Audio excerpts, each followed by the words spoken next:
Vous êtes sur Radio Prague International, à l'écoute du programme francophone diffusé depuis la capitale tchèque. Dobrý den, bonjour à toutes et à tous et merci d'être fidèles à l'écoute de l'actualité tchèque en français sur Radio Prague International. Au sommaire, en ce jeudi, le sommet informel des chefs d'État et de gouvernement de l'Union européenne. Un sommet qui se tient à Nicosie, c'est jeudi et vendredi. Une réunion au cours de laquelle il sera notamment question du budget européen. Un budget dont la République tchèque, qui peut désormais être considérée comme un pays riche, profitera bientôt nettement moins. Sujet société ensuite, en Tchéquie, près d'un tiers des personnes âgées ont été confrontées à la violence, au mauvais traitement ou aux abus. Il sera la question d'un projet international qui a pour objectif d'éduquer des formateurs et qui se met en place donc en République tchèque. Et puis enfin, place à la littérature, ce sera dans la seconde moitié de l'émission avec récemment la remise des prix Litera Magnesia avec donc la présentation des noms qui dominent désormais la scène littéraire tchèque. Mais avant tout cela, le Flash Info préparé et présenté par Alexis Rosenzweig. Très bonne écoute de Radio Prague International. Les informations. Le groupe CSG de l'entrepreneur tchèque Michal Strnad a obtenu un nouveau contrat de fourniture de munitions. Il livrera à un client européen des obus d'artillerie à longue portée pour un montant de près de 250 millions d'euros. Le groupe l'a annoncé ce jeudi matin dans un communiqué. Selon l'entreprise, ce nouveau contrat conclu avec un client européen s'inscrit dans la continuité d'autres commandes importantes dans ce domaine, comme lors de ses précédentes annonces. L'entreprise a précisé qu'en raison des impératifs de sécurité et de la sensibilité du projet, elle ne divulguerait aucun détail supplémentaire concernant le client ni l'ampleur exacte des livraisons prévues. L'archevêché de Prague attend environ 800 invités samedi lors de la messe célébrée à la cathédrale Saint-Guy au château de Prague, au cours de laquelle l'archevêque sortant de Prague, Jan Graubner, remettra la crosse de Saint-Albert à son successeur Stanislav Přibyl. Environ 40 évêques venus de Tchéquie et de l'étranger sont attendus. Le couple présidentiel tchèque aussi, ainsi que d'autres responsables politiques également présents dans la cathédrale Saint-Guy. Âgé de 54 ans, Stanislav Přibyl a été nommé archevêque en février par le pape Léon XIV. Il prendra la tête de l'archidiocèse de Prague après Jan Graubner et deviendra le 38e archevêque de Prague et le 26e primat de Bohême.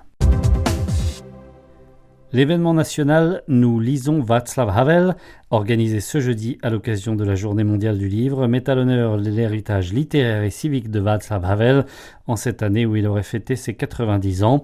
Plus de 90 bibliothèques à travers tout le pays participaient au projet en proposant des lectures publiques, des débats, des projections et des programmes éducatifs consacrés à ces textes, essais, discours et œuvres dramatiques. L'initiative a été préparée par la bibliothèque Václav Havel et l'Union des bibliothécaires et des professionnels de l'information de la République tchèque. On passe à la musique classique maintenant avec le jeune pianiste tchèque Jan Schulmeister, qui a remporté mercredi soir à Londres, lors de la cérémonie des BBC Music Magazine Awards, le prestigieux prix dans la catégorie des jeunes talents émergents, en anglais Newcomer.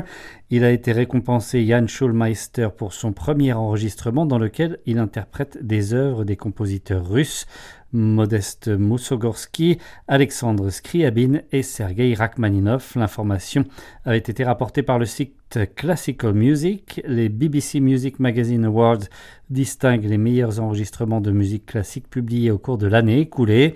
Le jeune virtuose tchèque prometteur de 20 ans avait confié la semaine dernière à l'agence de presse ČTK que remporter ce prix représenterait probablement le plus grand succès qu'il puisse imaginer. On passe, comme d'habitude, pour terminer ce bulletin, à la météo avec du soleil et 17 degrés pour les maximales en journée. Ce sont les prévisions dans la capitale tchèque pour le dernier vendredi du mois d'avril. Voilà pour l'essentiel des infos. Plus d'informations, évidemment, sur notre site français.radio.cz ainsi que sur nos réseaux sociaux. Le programme francophone continue tout de suite, maintenant. Radio Prague International, le programme francophone. Voilà, merci donc Alexis pour ce bulletin d'information et on continue cette émission avec de la politique. L'aide directe à l'Ukraine, un nouveau paquet de sanctions contre la Russie et l'évolution de la situation au Liban et au Moyen-Orient sont les principaux sujets qui figurent au menu du sommet informel des chefs d'État et de gouvernement de l'Union européenne qui se tient à Nicosie ces jeudi et vendredi. Une réunion au cours de laquelle il sera également question du sujet toujours très sensible du prochain budget européen. Et avant de s'envoler pour Chypre, le Premier ministre Andrej Babiš a exprimé son inquiétude quant à la probable baisse des fonds qui devraient être alloués à la République tchèque pour la période 2028-2034. En effet, depuis son adhésion en 2024, la République tchèque a été un pays très largement bénéficiaire du budget européen, un budget dont elle a toujours reçu davantage qu'elle n'y a contribué. Ainsi, selon les données du ministère des Finances, en 2025 encore, en tenant compte également des recettes provenant du plan de relance pour l'Europe, des différents fonds structurels ou encore de la politique agricole commune, elle a perçu un peu plus de 3 milliards d'euros de subventions de plus qu'elle n'a versées. Ainsi donc, au total, pour l'ensemble de la période 2004-2025, soit donc les 21 années de son appartenance à l'Union européenne, le solde positif de la République tchèque s'élève à un peu plus de 50 milliards d'euros. Les choses pourraient toutefois évoluer dans un proche avenir. Le montant de la contribution des États membres au budget européen étant calculé pour chacun d'entre eux en fonction de leur revenu national brut, soit donc de leur richesse, la République tchèque devrait logiquement être amenée à recevoir moins et à verser plus, et donc à produire un plus grand effort financier que jusqu'à présent.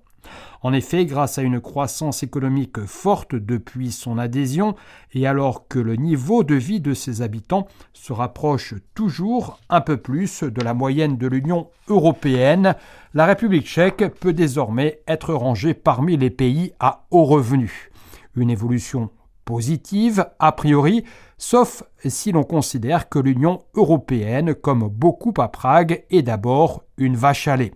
Or, selon le plan de cadre financier à quelques 1800 milliards d'euros pour la période 2028-2034 présenté en juillet dernier par la Commission européenne, la République tchèque devrait faire partie des États membres pour lesquels la baisse des recettes pourrait être l'une des plus importantes.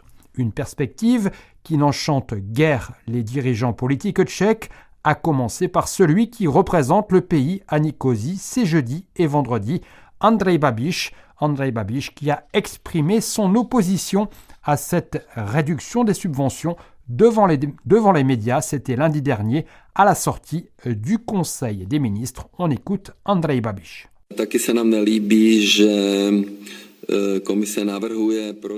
Nous déplorons que la Commission propose pour la République tchèque l'une des baisses les plus importantes parmi tous les États membres. En valeur nominale, il s'agit d'une baisse de 20%, qui serait justifiée par le fait que nous nous enrichissons. Comme nous avons un avis différent sur la question, le débat promet donc d'être intéressant. Mais les négociations décisives auront bien sûr lieu plus tard dans l'année, après ce sommet informel. Si les négociations ne font donc encore que commencer, la finalisation d'un accord final pour ce cadre financier sur le long terme est espérée pour décembre prochain, et ce, afin que les différents actes juridiques puissent ensuite être négociés l'année prochaine et le budget entrer en vigueur à compter de 2028. En attendant, Chypre qui assure jusqu'à juin prochain la présidence du Conseil de l'Union européenne, rencontre les représentants des différents États membres afin de recueillir leur position sur le sujet. Et pour ce qui est de la République tchèque et de son chef de gouvernement, Andrej Babiš, apparemment peu enclin à faire des compromis, les choses sont claires, ce sont des négociations budgétaires serrées qui attendent Prague et les différentes autres parties concernées dans les prochains mois. En Tchéquie, près d'un tiers des personnes âgées ont été confrontées à la violence au mauvais traitement ou à différentes formes d'abus. Le projet international appelé Express to Protect a pour objectif d'éduquer des formateurs dont la mission sera de renforcer la résilience sociale des personnes vulnérables et donc de prévenir ces agressions. Le projet a été lancé en République tchèque, en Pologne ou encore en Croatie. Plus de détails avec Magdalena Rozinkova. Velmi často my stojíme s nohama vedle sebe. My se teď budeme učit Linda Stutzbartová est la fondatrice de Sebeobrana pro všechny, l'autodéfense pour tous, une organisation qui met en place le projet en Tchéquie en collaboration avec l'Institut IREAS. Linda Stutzbartová a commencé à s'intéresser aux techniques d'autodéfense lorsque sa fille, alors âgée de 16 ans, s'apprêtait à partir seule pour un séjour d'études au Canada. Je m'inquiétais pour elle et voulais qu'elle apprenne à se défendre pour qu'elle puisse faire face à toute éventuelle situation de danger, mais à l'époque, nous n'avons trouvé que des cours de Krav Maga ou de judo qui ne répondaient absolument pas à nos besoins, explique-t-elle. Linda Stutzbartová a alors lancé elle-même des cours d'autodéfense adaptés, comme elle le souligne, à tous. Notre approche est basée sur le concept international qui s'appelle Empowerment Self-Defense. On se concentre à protéger des groupes vulnérables. On travaille avec des médecins, avec des travailleurs sociaux, avec des enseignants, mais aussi avec des professionnels qui font face à la violence des clients. Et qu'est-ce qu'il y a commun pour tous ces groupes? C'est que l'autodéfense n'est pas physique. Et c'est comme le projet Express to Protect est né. Quand on parle d'autodéfense, on parle de manière de défense physique. Dans notre approche, c'est plutôt la prévention, la communication, l'escalade, chercher soutien, communication effective, efficace aussi, et aussi se protéger en manière physique, mais en manière physique, pas pour se battre, mais pour rester en sécurité. Et c'est l'approche qui est très importante aussi pour les seniors. On pense toujours de phénomènes qui s'appellent stranger danger, insécurité par d'étrangers, mais la insécurité peut venir des personnes qui sont proches. La insécurité et les menaces peuvent venir des réseaux sociaux. On a beaucoup d'abus financiers. On a aussi beaucoup de maltraitement des personnes qui prennent soin. Et tout ça, on doit en parler et on doit connaître comment on se protéger. L'autodéfense physique ne marche pas. Financé par le programme Erasmus+, Express to Protect est un projet pilote qui s'étale sur 2 ans. Il vise à former dans chacun des pays participants 12 professionnels et à élaborer une méthodologie. Hanna, 79 ans, fait partie des 120 seniors tchèques impliqués. Elle parle de son expérience. J'avais déjà participé auparavant à un cours d'autodéfense, mais c'était autre chose. On nous apprenait par exemple à donner des coups de pied à un agresseur en position couchée. Or, c'est très éprouvant pour les personnes de mon âge qui ont souvent des douleurs au niveau des genoux et des hanches.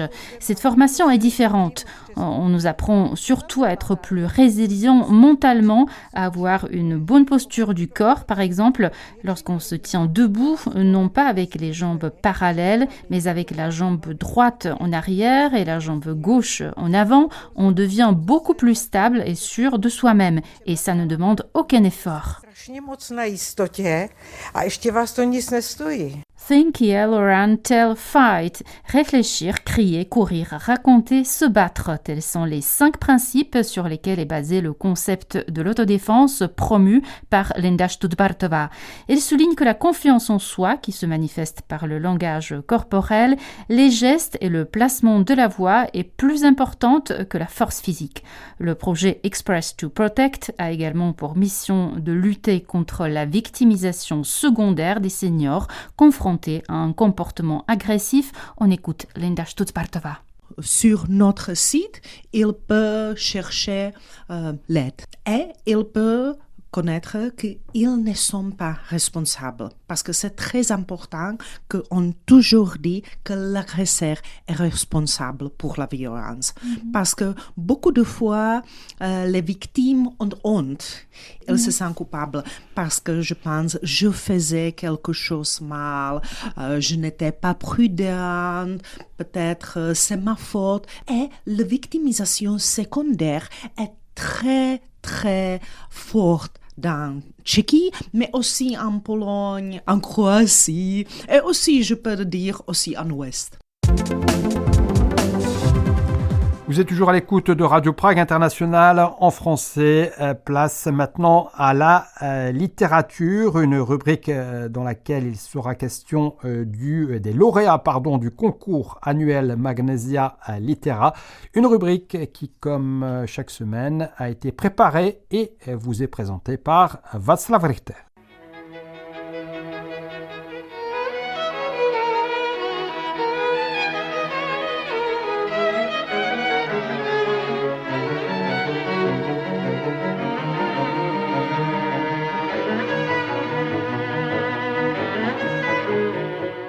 Rencontre littéraire.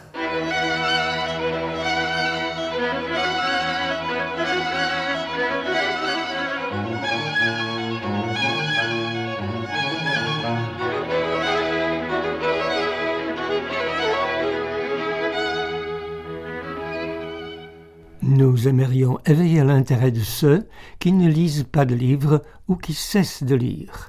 Telles sont les ambitions des organisateurs du concours annuel Magnesia Litera. La cérémonie de distribution des prix du concours a eu lieu samedi 18 avril et nous connaissons donc le palmarès de cette compétition prestigieuse qui couvre presque toute la scène littéraire tchèque et est divisée en 10 catégories. Nous allons vous présenter sommairement les œuvres et les auteurs qui ont remporté cette année les prix Magnesia Litera dans les catégories les plus importantes.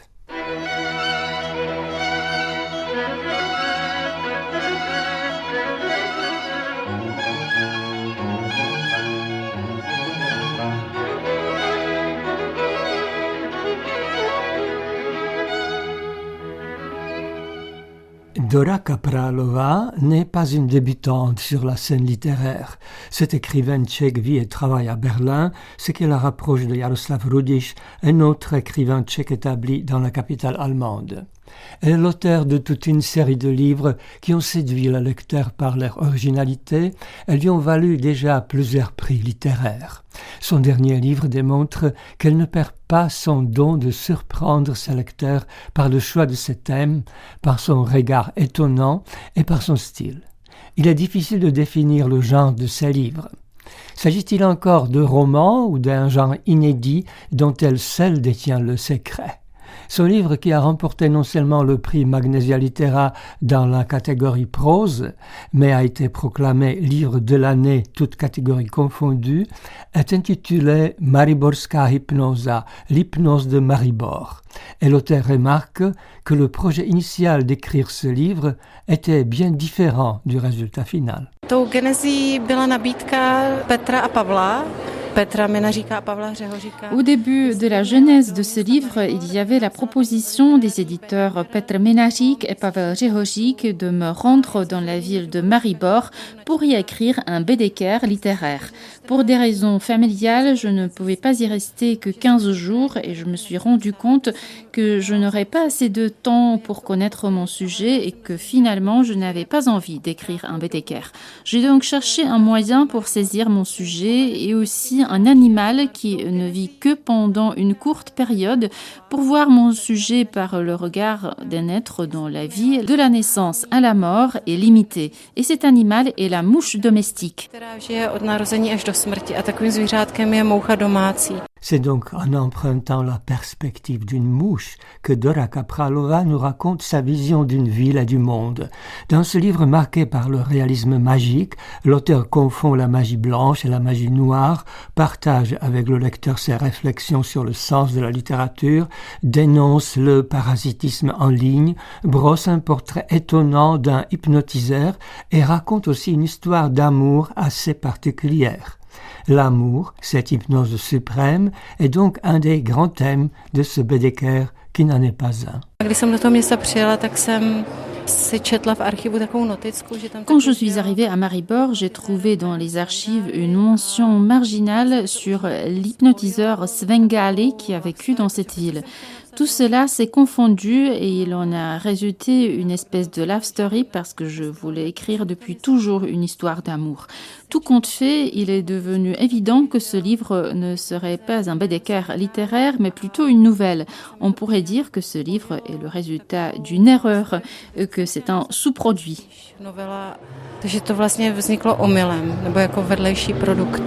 L'auteur du recueil qui a remporté la victoire dans la catégorie poésie est un cardio-chirurgien. Il s'appelle Radovan Jursa et il a choisi le cœur comme motif symptomatique de son livre intitulé Concept Transparens, c'est le concept de la transparence. Le cœur est depuis les temps immémoriaux un thème très fréquenté de la poésie, mais ce chirurgien qui connaît le cœur intimement dans sa réalité anatomique a su éviter tous les clichés de banalité liés avec ce symbole de l'amour. Il dit à propos de son livre dans lequel les poèmes alternent avec les textes en prose. D'abord, j'ai commencé à écrire des poèmes comme d'habitude. Il était difficile de me détacher de certains poèmes et je voulais rester encore avec eux, les faire mûrir encore avant qu'ils ne deviennent paroles. Alors je me suis mise à les accompagner par des récits. Parfois, c'était un texte sur des recherches que je devais faire avant d'écrire ces poèmes. Parfois, c'était comme la suite libre d'un poème. Parfois, c'était un contrepoint. Bref, le poème est une espèce d'apparition, de révélation. Mais en ce qui concerne les textes prosaïques de mon livre, je pouvais les écrire à n'importe quel moment. En cela, j'étais complètement libre.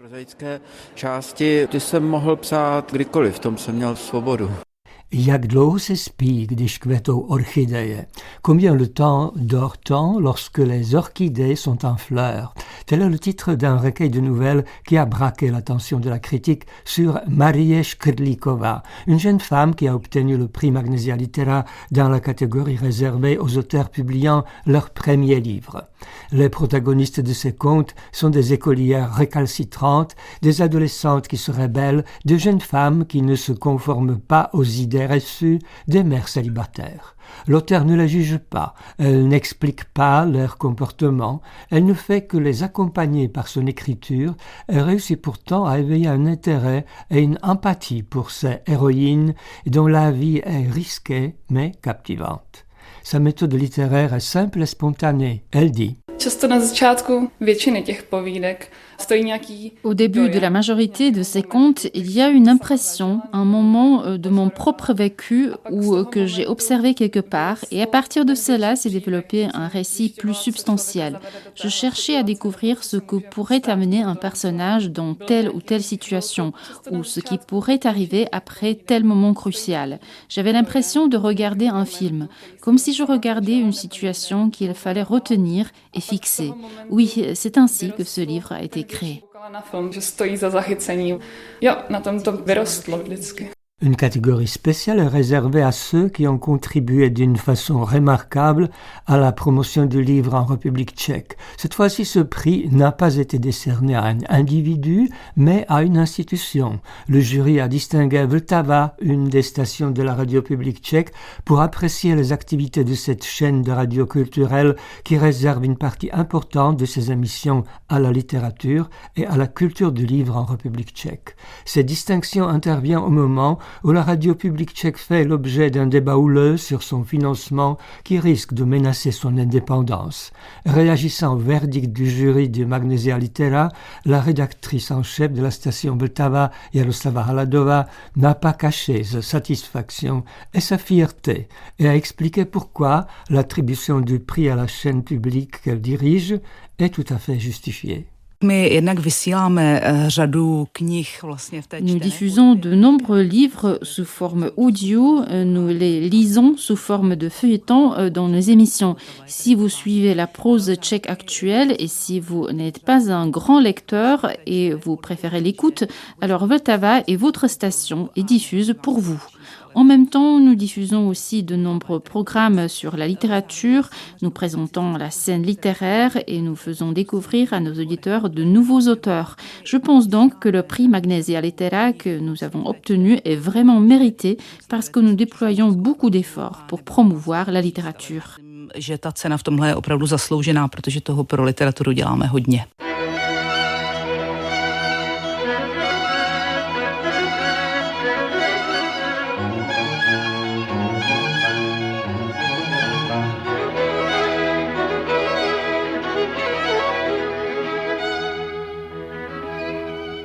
Voilà, c'est sur ce petit air de musique que s'achève pour ce jeudi le programme préparé par l'équipe de la rédaction francophone de Radio Prague International. Merci de votre attention, merci également de votre fidélité à nos émissions et à très bientôt avec de nouveau l'actualité tchèque en français dans vos oreilles. Naslyšenou, ahoj.